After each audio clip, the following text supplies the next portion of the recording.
అందరికీ నమస్తే. జీఎస్టీ తగ్గించేసినాం. పేదలకు ప్రతిఫలాలు అందినాయి. ఇది పండగ జరపాల్సిన రోడ్డు. అయితే దీనిలో ఎంపీ రఘునందన్ మొత్తం గబ్బులేపేసిండు. రఘునందన్ ఒక ఛానల్కి ఇచ్చిన ఇంటర్వ్యూలో మాట్లాడిండు.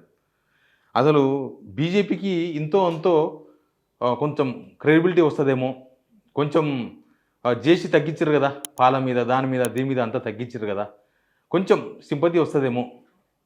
జనాలకు మొత్తం ఫ్లాష్ బ్యాక్ తెలియదు కదా. జనాలు అసలు జిఎస్టీ తెచ్చిందే బీజేపీ.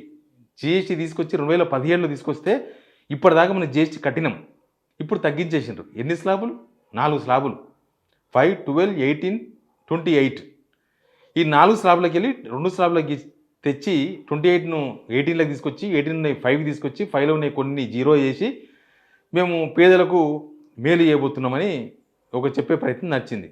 కానీ రఘునందన్ మొత్తం గండి కొట్టేసిండు. అంటే ఒక్కోసారి ఎంత తెలివిమంతులైనా దొరికిపోతారు అంటారు చూడు, అట్లా రఘునందన్ రావు బీజేపీకి వచ్చే ఎప్పుడైనా సరే బీజేపీకి కొంచెం ఏదైనా ప్లస్ అవుతుంది అనుకున్నప్పుడల్లా రఘునందన్ రంగంలో దిగుతాడు, దిగేసి దాన్ని ఖరాబ్ చేసేస్తాడు. ఇప్పుడు అదే జరిగింది. ఫస్ట్ మీకు వీడియో చూపిస్తా ఆయన ఏం మాట్లాడిండో, దాని తర్వాత అన్ని విషయాలు మాట్లాడదాం. అంతకన్నా ముందు సబ్స్క్రైబ్ చేయండి, షేర్ చేయండి. తెలంగాణ ప్రజలందరినీ చైతన్యవంతులు చేసే బాధ్యత మన పైన ఉంది. అందరికీ అన్ని విషయాలు చెప్పడం మా బాధ్యత, మీ బాధ్యత. అందుకే సబ్స్క్రైబ్ చేయండి. ఇక ఫస్ట్ రఘునందన్ ఏం మాట్లాడు ఒకసారి వినండి. దేని మీద తగ్గియలేదు, ఆఖరికి హెల్త్ ఇన్సూరెన్స్ మీద 0 చేసినాం. జిఎస్టీ తగ్గించి మీ ఇంటికి నెలకు 15,000 రూపాయలు ఖర్చు తగ్గించినాం. దాని రఘునందన్ ఏమంటున్నాడు, మేము అన్నిటి మీద జిఎస్టీ ఎత్తేసినాం. పాల మీద ఎత్తేసినాం, పెరుగు మీద ఎత్తేసినాం, నెయ్యి మీద ఎత్తేసినాం, అన్నిటి మీద ఎత్తేసినాం. ఏమైంది? జిఎస్టీ తగ్గించేసినారు. మనం అందరం కూడా సంబరాలు చేసుకుంటున్నాం. అది తగ్గింది.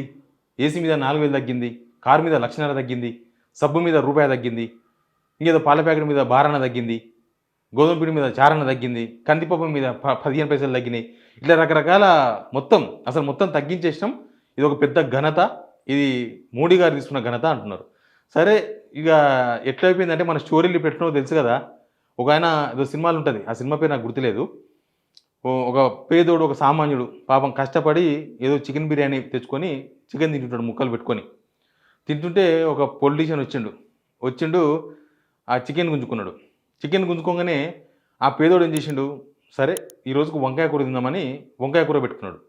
వంకాయ గుంజేసుకున్నాడు. తర్వాత పప్పు పెట్టిండు, పప్పు వేసుకున్నాడు పప్పు తిందామని. పప్పు గుంజుకున్నాడు. ఇక అన్నం లేదు, ఏం లేదు, రొట్టెలు పెట్టుకున్నాడు. ఇంకా రొట్టెలు తిందాం ఏదైనా ఉప్పు కారం వేసుకొని. ఆ రొట్టెలు కూడా గుంజుకున్నారు. గుంజుకున్నాక మనోనికి తిండికి ఏం లేదు, ఇంకా లబలబలబ కొట్టుకుంటున్నాడు, ఏం తిండికి ఏం లేదు, మొత్తం గుంజుకున్నాడని. అప్పుడు ఆయన ఏం చేసిండు, చిన్నగా చపాతీలు తీసుకొచ్చి ఇచ్చిండు 2. తీసుకొచ్చి ఇవ్వగానే మనం ఫుల్ ఖుషి అయిపోయినాం.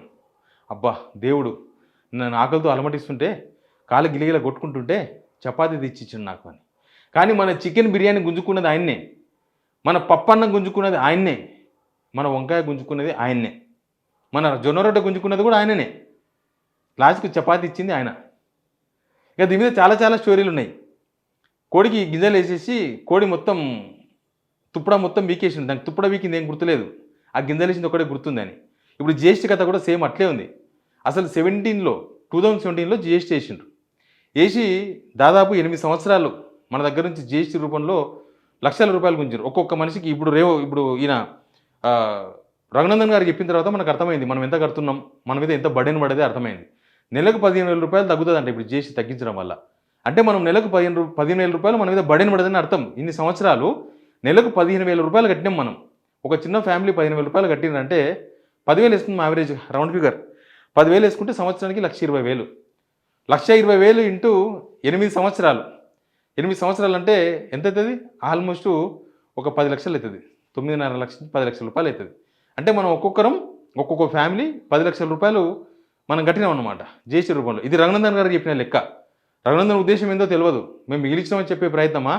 ఆ బోడీ ఏంది మీరు మిగిలించింది, ఈ 8 ఏళ్ళు నెలకు 15,000 రూపాయలు బొక్కి తిన్నారు జనాలే అని చెప్పే ఉద్దేశమా? లేకపోతే బీజేపీకి ఏమైనా క్రెడిట్ వస్తుందేమో, అనవసరంగా ఎందుకు బీజేపీకి ఇవ్వాలి, ఆయన సిద్ధాంతాలు వేరే ఉన్నాయి ఇప్పుడు, ఆ సిద్ధాంతమా ఏమో అర్థం కాలే. కానీ ఆయన మాట్లాడిన మాటలు చూస్తే అసలు ఇన్ని రోజులు బీజేపీ గవర్నమెంటే జిఎస్టీలు వేసింది, బీజేపీ గవర్నమెంటే జనాల దగ్గర గుంజుకున్నది. ఇప్పుడు భారం వేసింది వాళ్ళే. ఇప్పుడు ఆ వేసిన జిఎస్టీలను కొద్దిగా తగ్గించారు, ఏం తీయలే, మొత్తం కూడా తగ్గించేసి మోసానికి సగం తగ్గింపు అనమాట. మోసంలో కూడా డిస్కౌంట్, మోసంలో కూడా రిబేట్, మరి అనొచ్చు దేశం నడవకూడదా, దేశం నడవాలి కదా. మరి ఇప్పుడు ఎట్లా నడుస్తుంది దేశం? దేశం నడవాలి, ఖచ్చితంగా నడవాల్సిందే. దేశం నడవకపోతే ఎట్లా? మన దేశం బాగుండాలి, ప్రపంచంలో మన తెలంగాణ బాగుండాలి. మరి తెలంగాణ అంటే మనం బాగుండాలి ముందు. మరి ఇన్ని రోజులు దేశం పేరు చెప్పి జిఎస్టీ గుంజుకున్నారే, నెలకు 15,000 రూపాయలు ఒక్కొక్క ఫ్యామిలీ మీద బడన్ వేసిండ్రే రఘునందన్ గారు చెప్పినట్టుగా. వాళ్ళు ఇప్పుడు ఎట్లా నడుస్తుంది దేశం? వాళ్ళు ఇప్పుడు నడిచిన దేశం అంతకుముందు ఎందుకు నడవలేదు? ఇవి చాలా చాలా పాయింట్లు. అంటే దీనిలో ఏం లాభం, వీళ్ళు పేదలకు ఏం లాభం ఇచ్చినట్లు అనేది చాలా ఇంపార్టెంట్. ఇప్పుడు కూడా అసలు యాక్చువల్గా జిఎస్టీ చేసినప్పుడు ఎన్ని ఆందోళనలు జరిగినాయి. పిల్లలు తాగే పాల మీద జిఎస్టీ వేసిండ్రు, తర్వాత పేషెంట్స్ వాడే మందుల మీద జిఎస్టీ వేసిండ్రు. ఇట్లా చాలా చాలా సెన్సిటివ్ ఇష్యూస్ ఇవన్నీ కూడా. ఆరోగ్యం చాలా భారమైంది జనానికి. సంపాదించే సంపాదనలో 40% ఆరోగ్యానికి, విద్యకే ఖర్చు పెడుతున్నాం మనం. విద్య మీద లాస్ట్కు ఈ బుక్స్ ఉన్నాయి కదా, పిల్లలు కొనే బుక్స్ మీద కూడా జిఎస్టీ ఇప్పటికి ఉంది. జిఎస్టీ అప్పుడు వేసిండ్రు, అప్పుడు 18% ఉండే, ఇప్పుడు 5% వేసిండ్రు. కొన్నిటి మీద జిఎస్టీ ఎత్తేసిండ్రు. అసలు ఈ జిఎస్టీ ఎత్తేయడం ఏందో పెట్రోల్ డీజిల్ మీద ఎత్తేసి కదా. పెట్రోల్ డీజిల్ మీద ఇప్పుడు కేంద్రం తలుచుకుంటే పెట్రోల్ డీజిల్ని 50 రూపాయలకు డీజిల్, 60 రూపాయలకు పెట్రోల్ ఇవ్వచ్చు. మొత్తం ఇంటర్నేషనల్లో క్రూడ్ ఆయిల్ ధరలు పడిపోయినాయి. క్రూడ్ ఆయిల్ ధరలు పడిపోయినా మన కరోనా టైంలో కొద్దిగా స్టెబిలైజ్ చేసిండ్రు. మనం ఇప్పుడు తెలంగాణలో అయితే 2nd place, AP 1st place రేట్లలో పెట్రోల్ డీజిల్. మరి ఇప్పుడు దేశవ్యాప్తంగా కూడా పేద ప్రజల కోసమే జిఎస్టీ తగ్గించింది. అయితే పెట్రోల్ డీజిల్ని కూడా మీరు జిఎస్టీ పరిధిలోకి తీసుకురావచ్చు కదా. రాష్ట్రాలు ఒప్పుకుంటాయా అంటారు మీరు. తెలంగాణ రాష్ట్రం ఒప్పుకోదు.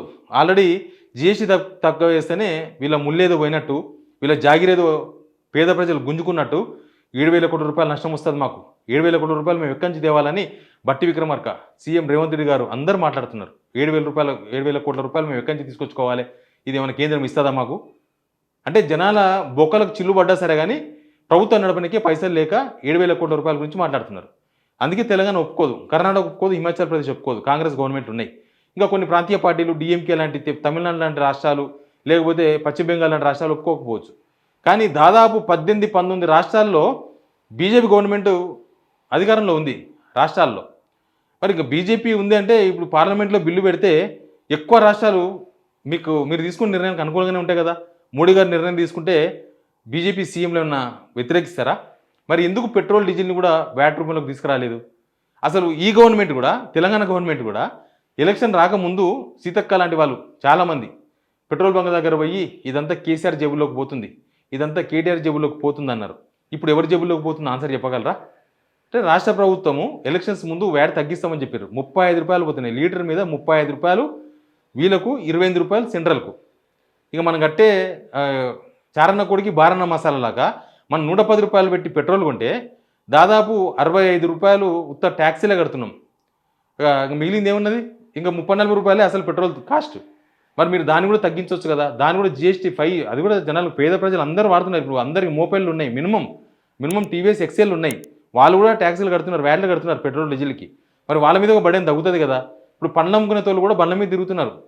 పాత చీరలకు స్టీల్ సామాన్లు ఇచ్చే తోళ్ళు కూడా బతుకు తెరువు కోసం వ్యాట్ దానిలో తిరుగుతున్నారు. చిన్న ఎక్సెల్, లూనాలు, చిన్న స్కూటీల మీద తిరుగుతున్నారు. మరి అందరికీ ఇది సెట్ అవుతుంది కదా.